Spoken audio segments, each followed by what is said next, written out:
acara selanjutnya sama-sama akan kita ikuti kajian bersama guru kita yang mulia dengan tema aktualisasi studi tafsir di Ma'had Ali untuk membendung penafsiran kaum orientalis, Wahabi dan liberal. Sebelumnya kami sampaikan kepada seluruh jamaah yang berbahagia bahwa nanti di akhir sesi ini kita akan membuka kesempatan untuk tanya jawab. Jamaah yang berbahagia, marilah sama-sama kita ikuti kajian ini bersama guru mulia kita. Kepada Kiai Haji Muhammad Idrus Ramli kami persilakan dengan segala hormat.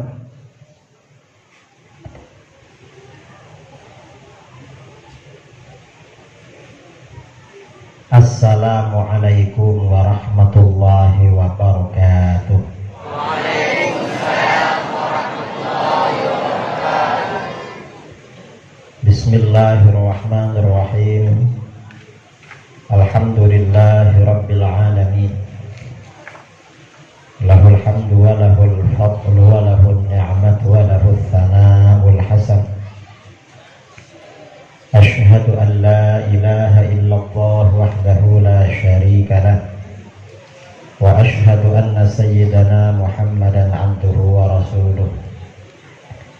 Allahumma shalli ala sayyidina Muhammadin al-fatih lima ughliq wal khatim lima sabaqa nashril haqqi bil haqq wal hadi ila shiratikal mustaqim wa ala alihi wa sahbihi haqqa qadrihi wa miqdarihi al-azim. Amma ba'du.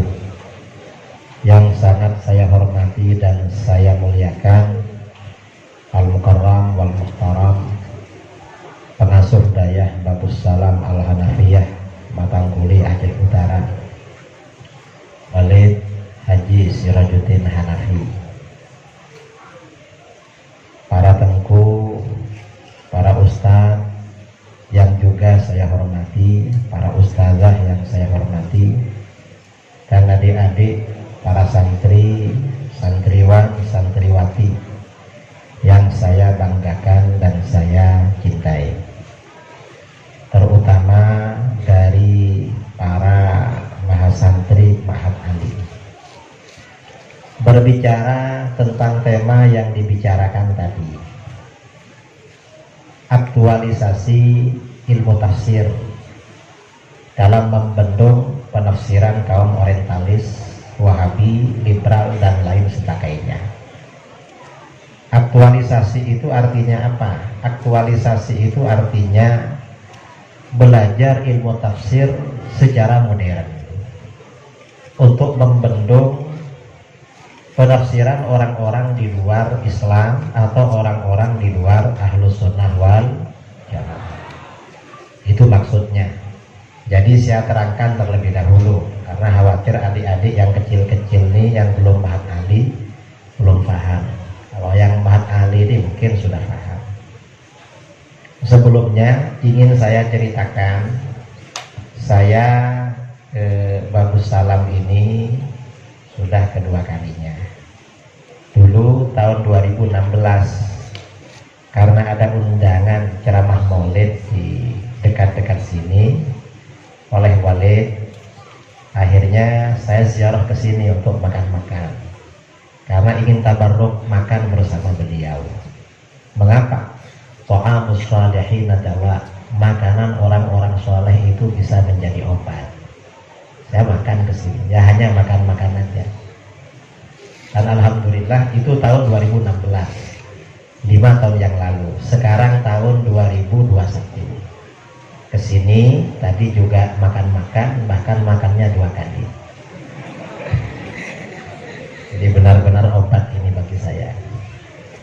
Nah, artinya saya sudah lama kenal dengan Walid Sirajuddin ini. Selain berjumpa di sini juga pernah jumpa di luar Walid ya. Pernah jumpa di pas ceramah Tastafi ya.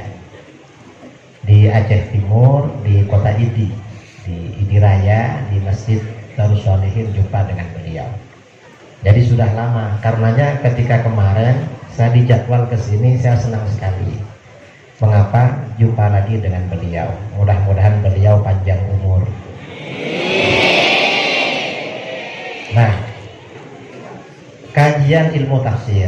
Kajian ilmu tafsir ini memang perlu diaktualisasi. Mengapa perlu diaktualisasi? Karena tantangan yang dihadapi para santri atau para asatidz di luar itu beda dengan tantangan yang dihadapi oleh para ulama-ulama dulu. Kalau ulama-ulama dulu itu yang dihadapi Mu'tazilah, Syiah, Khawarij, Mujassimah. Karenanya kitab-kitab tafsir itu, kitab-kitab tafsir yang beredar seperti tafsir Al-Qurtubi, kemudian tafsir Al-Fakhrul Razi, tafsir Ibnu Katsir, tafsir Ruhul Ma'ani, dan lain sebagainya, itu memang nuansanya yang disampaikan itu juga menjawab persoalan-persoalan yang digulirkan oleh aliran-aliran di luar aswaja pada masa lalu. Nah, sekarang ini yang menjadi tantangan kita, terutama para mahasantri tafsir. Di sini mahasantri apa mahasiswa tadi? Mahasantri ya. Karena ada yang masih mahasiswa, ini mahasantri.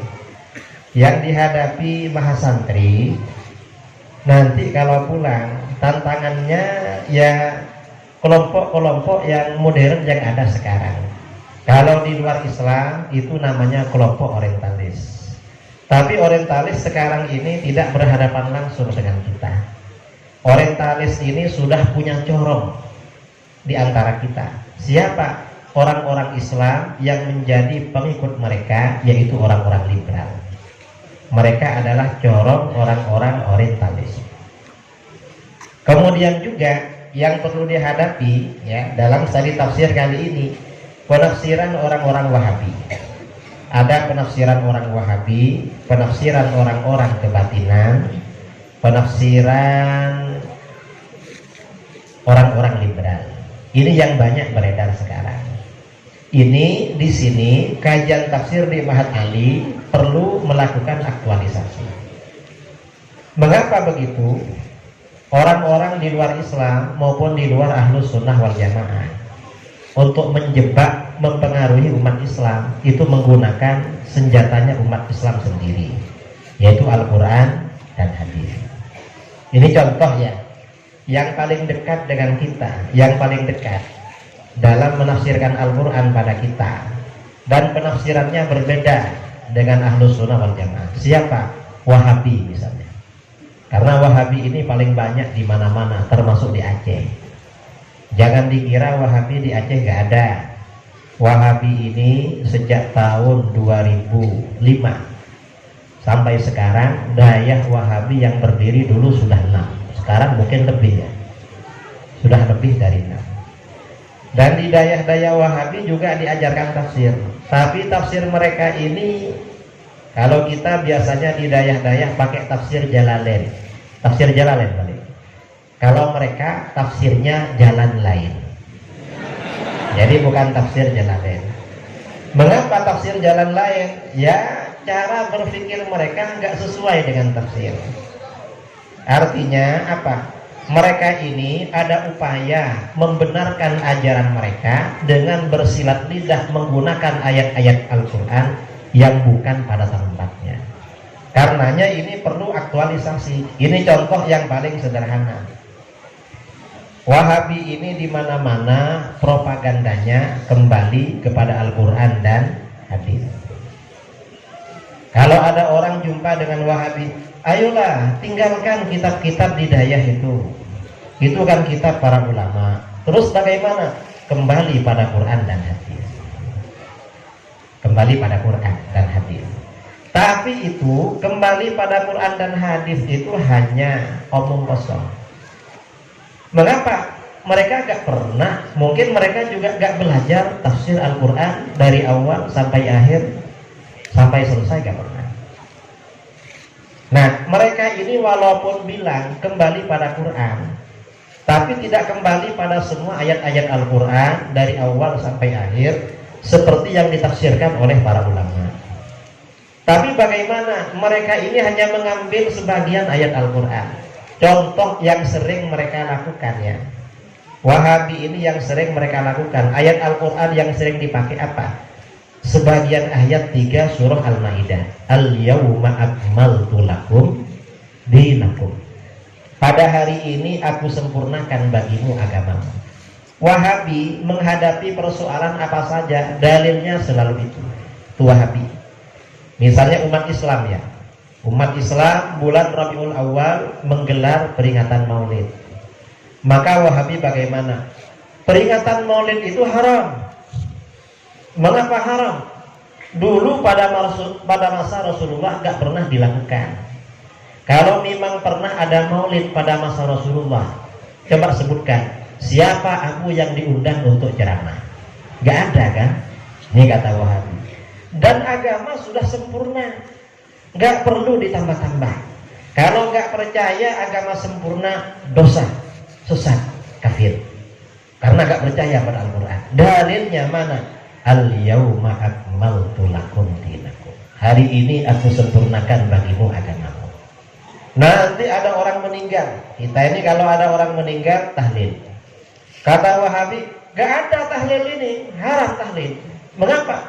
Dulu Rasulullah gak ada tahlil, gak ada kenduri. Kalau gak percaya, sebutkan siapa yang pimpin tahlil dulu. Ketika istrinya Rasulullah wafat, ketika sahabat wafat. Ya, kita ini kan gak tahu memang dasar-dasar tahlil di dalam hadis, gak tahu. Ya bingung. Lalu kata mereka, agama sudah sempurna, gak perlu ditambah-tambah. Kalau gak percaya agama sempurna, dosa, sesat, kafir. Dalilnya mana? Al-yawma akmaltu lakum dinakum. Hari ini aku sempurnakan bagimu agamamu. Semuanya pakai al-yawma akmaltu. Apa saja yang mereka tak cocok, dalilnya al-yawma akmaltu. Tahun 2015 saya ceramah di depan mereka di Sulu. Saya katakan, karena al-yawma akmaltu ini terjemahnya, pada hari ini aku sempurnakan bagimu agamamu. Saya bilang pada mereka, agama memang sempurna, tapi otak kamu yang belum sempurna. Mengapa? Kamu gak ngerti apa yang dimaksud agama sempurna ini. Yang dimaksud agama sempurna ini, kata para ulama, pertama, dalil-dalil agama itu sempurna. Itu maksudnya. Dan tidak cuma satu. Kamu bilang agama sempurna, tapi dalilnya cuma satu. Gak ngerti berarti kamu. Kemudian yang dimaksud agama sempurna juga, kata para ulama, semua aspek dalam kehidupan manusia pasti tersentuh hukum-hukum agama. Ini maksudnya agama sempurna. Nah seperti ini ya, adik-adik yang ada di Mahat Ali itu perlu memahami.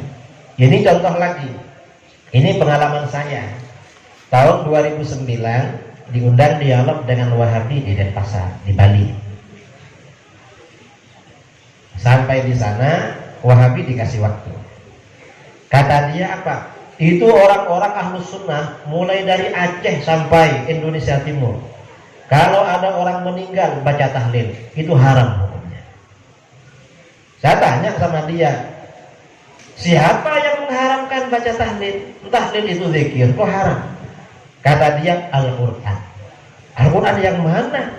Saya ini didayah di pondok pesantren. Saya ini belajar didayah selama 20 tahun. Kamu yang lama nanti belajar didayah, jangan sebentar. Sampai 15, 17, ya 20 tahun. Yang 2 tahun didayah di kampung 500 meter dari rumah saya, kelas 5 sampai kelas 6 SD. Jadi saya ini termasuk punya gelar S1, sekolah dasar. Setelah itu melanjutkan ke pondok pesantren Sudogiri Pasuruan selama 18 tahun. Nah, saya bilang sama dia, saya ini belajar tafsir sama kiai saya, nggak pernah menjumpai penafsiran yang mengharamkan tahlil, apalagi ayatnya. Apa kata dia? Lo jelas di dalam Al-Quran tahlil dilarang.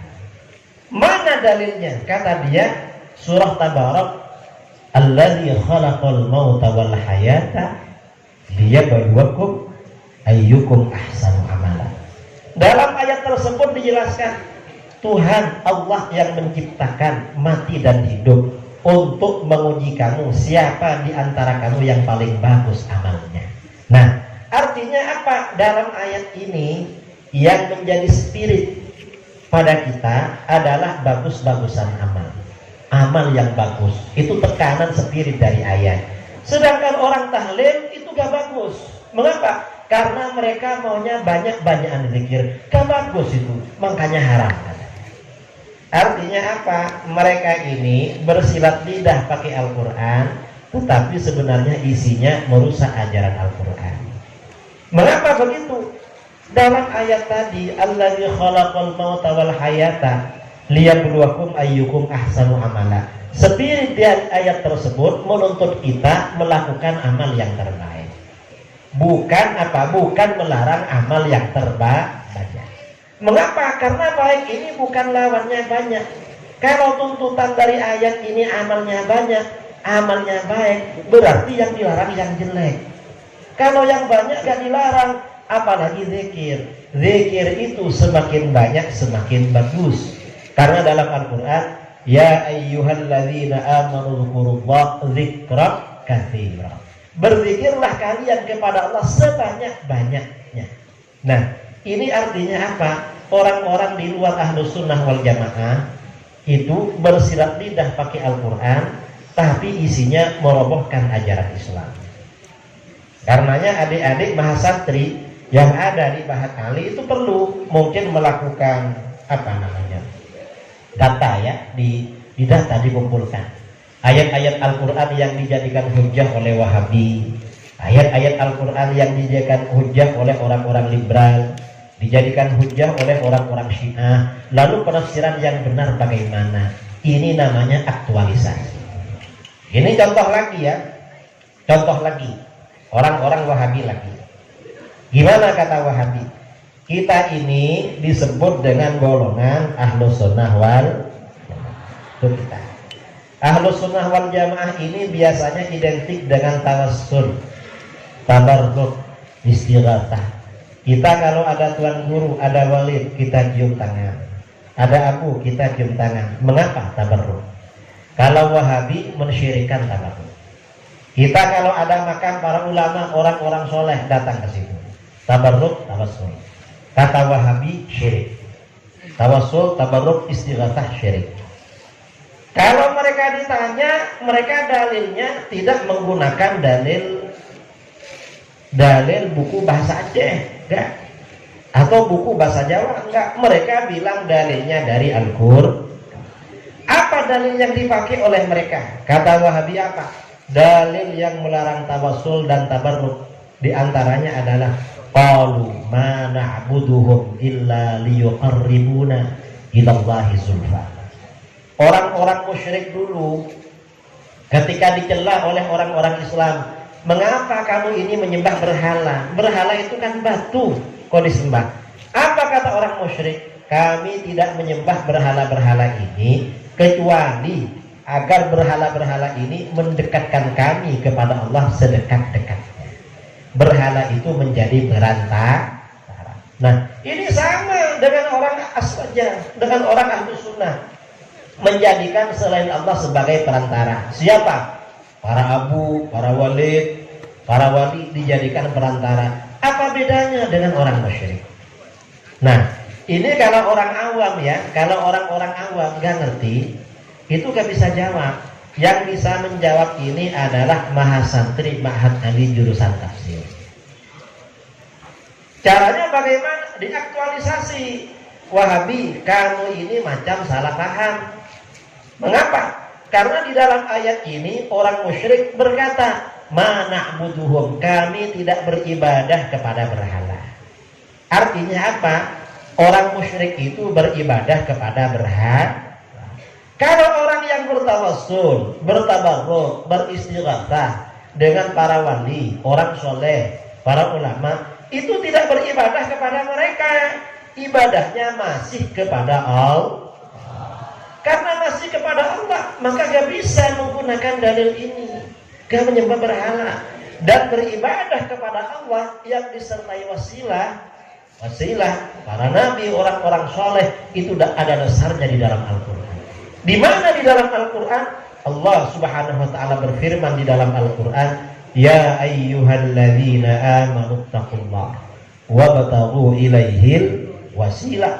Hai orang-orang yang beriman, bertakwalah kalian kepada Allah. Orang yang beriman ini pertama diperintahkan bertakwa kepada Allah. Bertakwa tidak cukup, tapi setelah itu ada perintah, wabtaghu ilaihil wasilah. Carilah wasilah menuju Allah. Apa wasilah ini? Kata para ulama salaf, Imam Ibnu Katsir ya, kata para ulama, Ibnu Katsir di dalam tafsirnya Tafsirul Qur'anil Azim mengatakan, wal wasilah hiyallati yutawassalu biha ila tahsilil maksud. Wasilah adalah sesuatu yang mengantarkan kita menghasilkan apa yang menjadi tujuan kita. Itu namanya wasilah. Dijelaskan oleh Rasulullah SAW di dalam Al-Quran, dijelaskan Asmaul Husna wasilah. Itu dalam Al-Quran. Bertawassul dengan orang soleh wasilah. Dalam Al-Quran ada penjelasannya. Dalam hadis-hadis ada penjelasannya. Bertabarruk dengan orang soleh wasilah. Dalam Al-Quran ada. Dalam hadis-hadis ada. Artinya apa? Orang yang berwasilah dengan para nabi, berwasilah dengan orang-orang soleh, berwasilah dengan para aulia, itu tidak menyembah mereka, semuanya masih menyembah Allah. Hanya mereka dijadikan wasilah. Wasilah ini ada perintah anjuran di dalam Al-Qur'an. Ini namanya aktualisasi. Aktualisasi itu penting saudara di dalam kajian ilmu tafsir. Mengapa? Karena yang kita hadapi orang-orang di luar Ahlus Sunnah wal Jamaah, termasuk orang-orang liberal, itu juga Al-Quran dalilnya. Kalau kita tidak bisa mengaktualisasikan kajian ilmu tafsir, maka bagaimana? Siapa yang akan menjaga akidah masyarakat awam yang masih istiqomah, konsisten di dalam ajaran Ahlus Sunnah wal Jamaah? Ini contoh aktualisasi. Dan ini yang Wahabi. Contoh lain ya, contoh lain selain Wahabi. Siapa selain Wahabi? Selain Wahabi misalnya liberal. Liberal ini apa? Liberal ini di antara kelompok liberal yang ada sekarang itu namanya Islam Nusantara. Disingkat dengan INUS atau aliran Nusantara. Disingkat dengan ANUS. Nah, orang liberal ini, karena orang liberal ini memang corong orang-orang orientalis. Orang-orang orientalis dulu berusaha memisahkan umat Islam dari bangsa Arab. Orang-orang Arab dijelek-jelekan. Maka bagaimana? Orang liberal menjadi corong mereka. Kata orang liberal bagaimana? Islam Nusantara itu Islam yang bagus, Islam Arab tak bagus. Itu kata mereka. Islam Arab, Islam abal-abal, dan mereka adalah kadal gurun. Ini kata liberal. Kalau ditanya dalilnya, mereka yang punya dalil, tapi dalil yang nggak masuk itu, dalil yang bukan pada tempatnya. Contoh apa dalil yang bukan pada tempatnya itu? Al-a'rabu asyaddu kufran wa nifaqah. Orang-orang Arab pedalaman, orang-orang A'rabi itu lebih parah kafir dan munafiknya. Ini kata orang-orang liberal. Nah, sedangkan orang Nusantara nggak ada keterangan di Al-Quran kalau kafir dan munafiknya lebih parah. Berarti bagus orang Nusantara. Nah, ini kita harus bisa menanggapi. Bagaimana cara menanggapi? Itu orang-orang A'rabi yang munafik-munafik dulu. Itu orang A'rabi munafik, bukan orang Arab secara umum. Artinya orang-orang A'rabi yang melawan Rasulullah. Kalau orang Arab secara umum, dalam dalil-dalil agama jelas lebih baik daripada orang Nusantara. Mengapa? Karena Rasulullah lahir di Arab. Rasulullah itu lahir dari keluarga Bani Hashim. Bani Hashim ini keturunan dari suku Quraisy. Quraisy ini cabang dari suku Kinanah. Kinanah cabang dari keluarga Nabi Ismail. Nabi Ismail bagian dari keluarga besar bangsa Arab.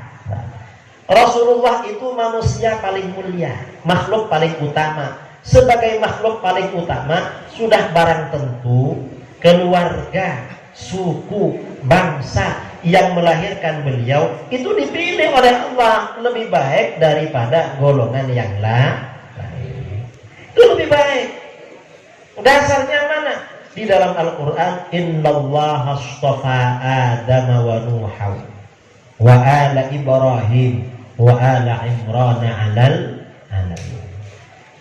Orang Arab ini kan keluarga Nabi Ibrahim. Keluarga Nabi Ibrahim dipilih oleh Allah melebihi semesta alam. Berarti orang Arab lebih bagus daripada orang di luar Arab. Ini kita harus tahu. Kalau nggak tahu bahaya, saudara-saudara. Makanya aktualisasi kajian tafsir ilmu Al-Quran itu sangat penting. Mengapa sangat penting? Untuk menghadapi kelompok-kelompok di luar Islam atau kelompok-kelompok di luar Ahlus Sunnah wal Jamaah. Ya, termasuk kelompok-kelompok yang ada di Aceh yang menafsirkan Qul huwallahu ahad tapi tidak merujuk kepada kitab-kitab tafsir. Itu salah itu. Kalau berbicara tafsir, harusnya rujukannya adalah kitab-kitab tafsir. Harusnya begitu. Gak boleh meninggalkan kitab tafsir itu kalau kajiannya ilmu tafsir. Ini contoh. Kemudian yang terakhir ya, karena setelah ini masih ada sesi tanya jawab. Adik-adik yang ada di pondok ingin jadi orang sukses. Betul? Kalau ingin jadi orang sukses, orang belajar di dayah itu kuncinya ada 3. Apa? Yang pertama, berkhidmah kepada guru. Artinya berbuat baik kepada walid, kepada para tengku, para ustadz di sini. Itu yang pertama. Mengapa para sahabat dulu yang alim-alim begitu? Memang berkhidmah kepada guru. Berkhidmah itu ngerti anaknya? Berkhidmah. Yang kedua, orang yang belajar di dayah itu harus rajin belajar. Ulama-ulama dulu yang sukses semuanya rajin belajar. Kita ini kalau belajar kitab Fathul Qarib, Arba'in Nawawi, Riyadhus Shalihin, sering disebut namanya Imam Nawawi. Imam Nawawi itu ketika wafat usianya masih muda, 45 tahun. Tapi karangannya banyak sekali. Karena karangannya banyak sekali, diukur dari beliau hidup masih kecil, mestinya tiap hari menulis 15 halaman. Karena karangannya banyak. Akhirnya apa? Ditanya oleh muridnya, masih muda karangannya banyak. Ya Imam, kaifa naumuk? Bagaimana tidurnya sampean? Caranya tidur bagaimana? Kok karangannya banyak? Karena orang kalau banyak karangan pasti banyak belajar. Jadi kalau ulama dulu itu yang ditanya gimana caranya tidur, itu ulama dulu. Kalau santri sekarang pertanyaannya beda. Gimana pertanyaannya? Gimana belajarnya? Mengapa? Kalau ulama dulu jarang tidur. Kalau anak sekarang banyak tidur. Makanya yang ditanya kapan belajarnya? Mengapa kok tidur terus? Itu maksudnya.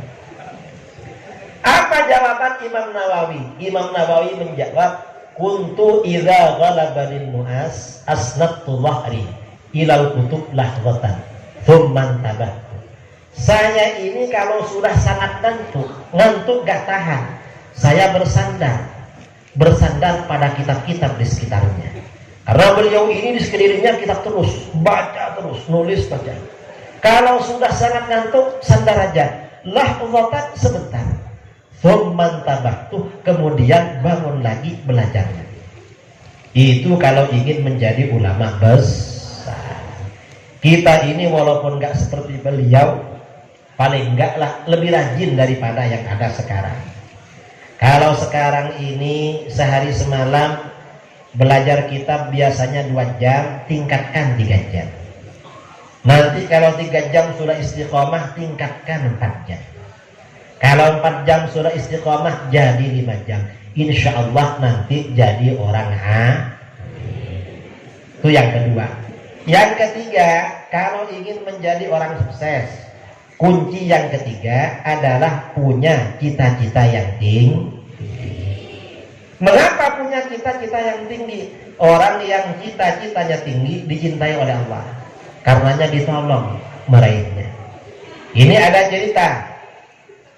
cerita dulu pada masa sahabat, setelah Rasulullah Shallallahu Alaihi Wasallam wafat, ada 4 remaja duduk di depan Ka'bah.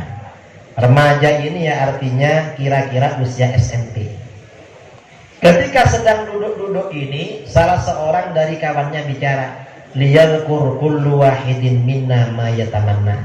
Coba masing-masing kita mengutarakan apa cita-citanya. Ada yang bicara begitu, kakak tertua dari 3 bersaudara berkata, saya bercita-cita ingin menjadi khalifah. Khalifah itu kalau sekarang presiden yang menguasai Mekah, Madinah dan Irak. Namanya Abdullah bin Zubair. Begitu Abdullah berkata begitu, kawan akrabnya bernama Abdul Malik bin Marwan. Apa kata dia? Saya bercita-cita menjadi khalifah, menguasai seluruh negara Islam. Seluruh negara Islam tunduk pada saya. Ini kata Abdul Malik bin Marwan. Lalu adiknya Abdullah, namanya Urwah bin Zubair. Kata Urwah, saya bercita-cita menjadi ulama besar. Para pelajar nanti belajar ke saya.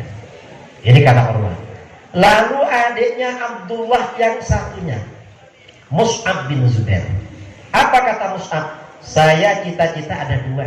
Apa? Yang pertama ingin menjadi gubernur di Irak. Yang kedua apa? Yang kedua saya ingin berpoligami. Apa poligami itu? Istri lebih dari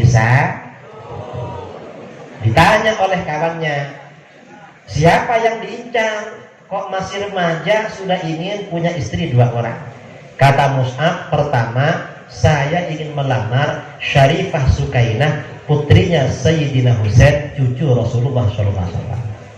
Yang kedua, saya ingin mempersunting Aisyah binti Talhah bin Ubaidillah. Karena Aisyah ini terkenal cerdas dan cantik. Karenanya Mus'ab ini sejak kecil sudah mengincar. Waktu berjalan. Kalau sinetron 10 tahun kemudian. Ini bukan 10 tahun, kira-kira 50 tahun. Tahun 65 Hijriah, Khalifah Yazid bin Muawiyah meninggal dunia. Sebelum meninggal, Yazid berwasiat, yang akan menjadi gantinya adalah anaknya Muawiyah bin Yazid. Begitu ayahnya meninggal, Muawiyah dilantik. Begitu dilantik menjadi khalifah, ternyata Muawiyah bin Yazid gak sanggup. Saya mengundurkan diri, gak siap jadi khalifah. Dapat 2 bulan, beliau meninggal dunia. Begitu Muawiyah meninggal dunia, dunia Islam vakum, gak punya khalifah. Akhirnya apa? Abdullah bin Zubair melalui tim suksesnya tampil menjadi khalifah.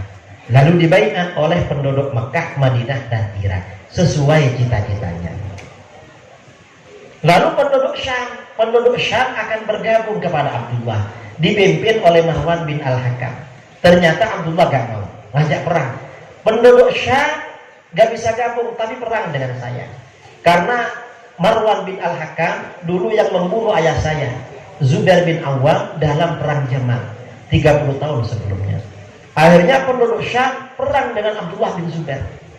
Marwan meninggal, peperangan diteruskan oleh anaknya Abdul Malik bin Marwan, teman akrabnya ketika masih remaja. Perang selama 8 tahun, lalu akhirnya Abdullah bin Zubair kalah perang. Begitu Abdullah kalah perang, Abdul Malik bin Marwan tampil menjadi khalifah. Seluruh negara Islam tunduk kepada beliau karena cita-cita. Lalu Urwah bin Zubair, Urwah ini sejak kecil orangnya khusyuk, rajin belajar. Karena orangnya rajin belajar, usianya belum 20 tahun sudah alim.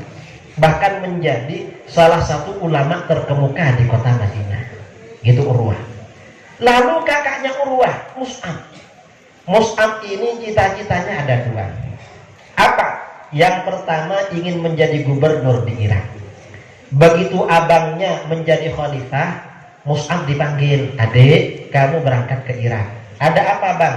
Kamu jadi gubernur, ini SK-nya sudah saya stempel, saya tanda tangan. Berangkat dia jadi gubernur. Lalu istrinya berapa? Karena memang istrinya ingin 2 orang. Mus'ab ini ngelamar Syarifah Sukainah, diterima. Mengapa? Karena beliau ini keluarga bangsawan, orangnya ganteng sekali. Mus'ab itu orangnya ganteng. Setelah itu ngelamar Aisyah binti Thalhah, orangnya terkenal cantik. Diterima. Mengapa diterima? Karena yang ngelamar orang ganteng. Orang ganteng itu kalau ngelamar gak boleh ditolak, walaupun jadi istri nomor 2. Mengapa? Karena kan yang belakang ingin dapat yang ganteng. Mudah-mudahan suaminya ganteng ya. Amin Allahumma. Yang depan ini mudah-mudahan istrinya cantik. Amin Allahumma. Amin. Nah, artinya apa? Cita-cita bagi anak yang belajar di dayah itu sangat penting. Insya Allah nanti kalau cita-citanya tinggi, setelah pulang dari dayah, insya Allah cita-citanya tercapai. Amin Allahumma. Amin. Kalau cita-citanya tinggi, harus tahu diri. Gimana? Yaitu rajin belajar. Masa cita-citanya tinggi tidur terus? Enggak masuk akal itu. Itu.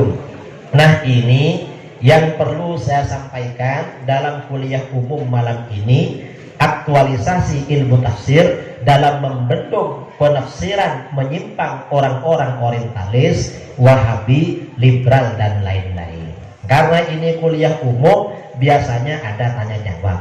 Silahkan yang mau bertanya, waktu saya alihkan kepada moderator. Dari saya, Assalamualaikum warahmatullahi wabarakatuh. Waalaikumsalam warahmatullahi wabarakatuh. Untuk mempersingkat waktu, kita persilahkan untuk 2 penanya yang sudah melapor, ya Tungku Ansari dan Tungku Faisal. Kepadanya disilakan.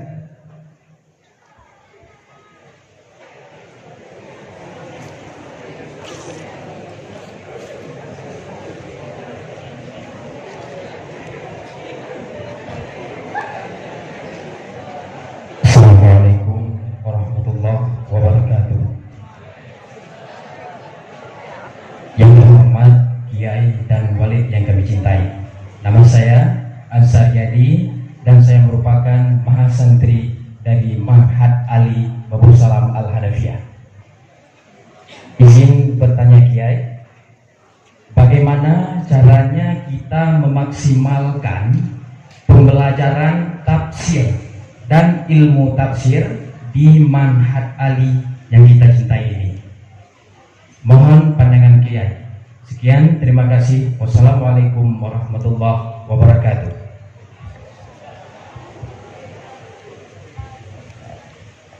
Assalamualaikum warahmatullahi wabarakatuh. Yang kami muliakan Kiai beserta Walid, semoga diberkahi oleh Allah Subhanahu wa taala. Nama saya Tunggu Muhammad Faisal, mahasantri Ma'had Ali Babu Salam Al-Hadafiyah. Izin bertanya, bagaimana pandangan Aswaja dari sudut pandang Usuluddin terkait kepercayaan kita dan sikap kita terhadap habaib, yang sebagian orang mengatakan bahwa Nabi itu abatar, tidak lagi ada keturunan. Mohon dalil dan hujah yang baik.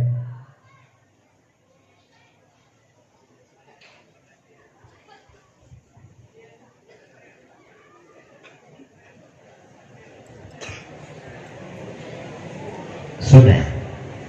Sekian. Assalamualaikum warahmatullahi wabarakatuh. Nah, kalau selesai segera dibungkus, jangan diam. Orang-orang nunggu dari tadi. Pertanyaan yang pertama, bagaimana cara pembelajaran yang efektif? tentang tafsir Al-Quran dan ilmu tafsir. Belajar tafsir itu sama dengan belajar ilmu-ilmu yang lain. Artinya apa? Ada yang tingkat dasar, ada tingkat menengah, ada tingkat atas. Kalau tafsir itu tingkat dasar, misalnya tafsir Jalalain, ya, karena sangat ringkas sekali. Lalu tingkat menengah, kalau tingkat menengah itu yang paling bagus kata para ulama tafsir Khazin. Tafsir Khazin ini ringkasan dari tafsir Baghawi atau tafsir Nasafi. Cuma kalau Khazin dan Baghawi ini sama dengan kita, sama-sama mazhab Syafi'i. Kalau yang tingkat menengah ini sudah selesai, maka pindah tingkat atas. Kalau tafsir yang cenderung pada ilmu akli, ilmu kalam, tafsir Fakhrul Razi. Kalau tafsir yang cenderung bil maqul, ya, tafsir nakli, ada tafsir Ibnu Jarir At-Tabari, tafsir Ad-Durrul Mansur, tafsir Ibnu Katsir. Itu bisa dicari lah, itu caranya. Ya dibaca memang. Kemudian ya cabang-cabang tafsir itu kan bermacam-macam. Sekarang ini berkembang namanya tafsir maudhu'i, tafsir tematik. Kemudian juga berkembang tafsir ilmi dan lain sebagainya. Ilmu tafsir juga begitu, ada yang kelas dasar. Kalau yang tingkat dasar itu ilmu tafsir, misalnya Zubdatul Itqan, karangan Syekh Muhammad bin Alwi Al-Maliki, atau At-Taisir, ya, Faidul Khabir, Syarah Nazmut Taisir. Atau kalau yang lebih tinggi lagi itu kitab Al-Isqan fi Ulumil Quran, atau kitab Al-Burhan fi Ulumil Quran. Atau kalau yang di bawahnya lagi, ya, yang tingkat-tingkat dasar seperti Mabahith fi Ulumil Quran. Itu tingkat-tingkat dasar. Itu dibaca itu. Dan kajian tafsir ini, karena tafsir ini luas saudara. Mengapa? Qurannya saja 30 juz.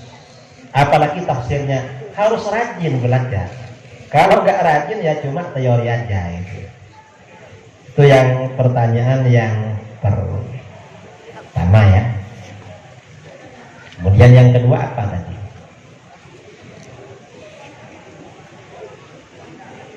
Lupa. Terus pertanyaan yang kedua, bagaimana pandangan Aswaja dari sudut pandang Usuluddin terkait kepercayaan kita dan sikap kita terhadap habaib, yang sebagian orang mengatakan bahwa Nabi itu abtar, tidak lagi ada keturunan. Mohon dalil dan hujahnya. Bahwa Rasulullah Shallallahu Alaihi Wasallam itu punya keturunan ada di dalam Al-Quran. Allah Subhanahu Wa Taala berfirman, Innama yuridullahu liyudhiba ankumur rijsa ahlal baiti wa yutahhirakum tathira. Jadi di sini ada ahlul bait. Ahlul bait itu kata para ulama maknanya ada dua. Yang pertama azwajun nabi, istri-istri Nabi itu keluarga Nabi. Yang kedua keturunan Nabi. Keturunan Nabi itu berarti keluarga Nabi. Memang ada yang mempersoalkan. Mengapa mempersoalkan? Itu biasanya orang-orang yang tidak suka Habib, yaitu Wahabi. Apa? Rasulullah itu keturunannya dari Siti Fatimah, bukan dari laki-laki. Nasab itu mestinya dari laki-laki. Ini kan dari perempuan. Nah, ini salah. Mengapa? Karena masalah ini Rasulullah yang ngurus. Walaupun dari putri beliau yang perempuan, tapi kalau kata Rasulullah keturunan beliau, ya selesai persoalan. Kita ini nggak bisa mengatur Rasulullah. Mestinya Rasulullah yang mengatur. Kalau yang abtar itu saya kira bukan Wahabi, itu orang musyrik kan. Orang musyrik maksudnya yang abtar. Ya kalau ada orang Wahabi begitu ya salah. Itu kalau yang ditanyakan masalah itu. Artinya ahlul bait itu memang ada dan itu keturunan Nabi. Karenanya di dalam kitab-kitab hadis, ya, kitab-kitab hadis ada bab tentang keutamaan ahlul bait. Di dalam kitab-kitab akidah juga ada bab tentang keutamaan ahlul bait, menunjukkan ahlul bait itu ada.